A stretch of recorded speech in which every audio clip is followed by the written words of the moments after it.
Fitness നോക്കാൻ വേണ്ടിയിട്ട് ജിമ്മിൽ അല്ലെങ്കിൽ വീട്ടിലോ എങ്ങനെയാണെങ്കിലും സ്റ്റാർട്ട് ചെയ്യുമ്പോൾ ആദ്യം തന്നെ ചെയ്യുന്ന ഒരു പരിപാടിയാണ് ഈ സോഷ്യൽ മീഡിയയിൽ കാണുന്ന ഈ നട്ട്സ്, പ്രോട്ടീന്, അതുപോലെ നേന്ത്രപ്പഴമൊക്കെ പടം മിക്സിയിൽ അടിച്ചിട്ട് ഷേക്കാക്കി കുടിക്കുന്ന ഒരു ഷേക്ക് എന്ന് പറഞ്ഞാൽ എല്ലാവർക്കും കൺസ്യൂം ചെയ്യാൻ പറ്റുന്ന ഒരു ഫുഡല്ല. അതായത് മെറ്റബോളിസം കുറഞ്ഞവർക്ക് ഇത്തരത്തിലുള്ള ഷേക്കുകൾ കാലറിക്ക് ബോംബായി മാറുകയാണ് ചെയ്യുന്നത്. അതായത് ഇത്തരത്തിൽ ബ്ലെൻഡ് ചെയ്യുന്ന സമയത്ത് ഈ ഭക്ഷണത്തിന്റെ ഘടന മാറും. അതായത് ഫൈബർ സ്ട്രക്ചർ ചവച്ചരച്ച് കഴിക്കുമ്പോൾ തലച്ചോറിന് വയർ നിറഞ്ഞു എന്നൊരു ഫീല് ലഭിക്കുന്നതാണ്. വരികയും ഈ കഴിച്ച ഷേക്ക്, ലിക്വിഡ് രൂപത്തിൽ കഴിച്ച ഈ ഷേക്ക് പെട്ടെന്ന് തന്നെ ദഹിച്ച് ഫാറ്റായി മാറുകയും ചെയ്യും. രക്തത്തിലെ ഷുഗറിന്റെ അളവ് കൂടുതലാവാനുള്ള സാധ്യതയും.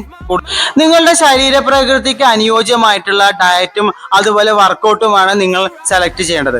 അതിനു വേണ്ടിയിട്ട് നിങ്ങളെ ട്രോജൻ ഫിറ്റ് ഹെൽപ്പ് ചെയ്യുന്നതാണ്. ട്രോജൻ ഫിറ്റ് എങ്ങനെയാണ് ഹെൽപ്പ് ചെയ്യുന്നത് എന്ന് അറിയുന്നതിന് വേണ്ടി നിങ്ങൾക്ക് HS എന്ന് കമന്റ് ചെയ്യാവുന്നതാണ്. നിങ്ങളെ ഞങ്ങൾ കോൺടാക്ട് ചെയ്യുന്നതാണ്.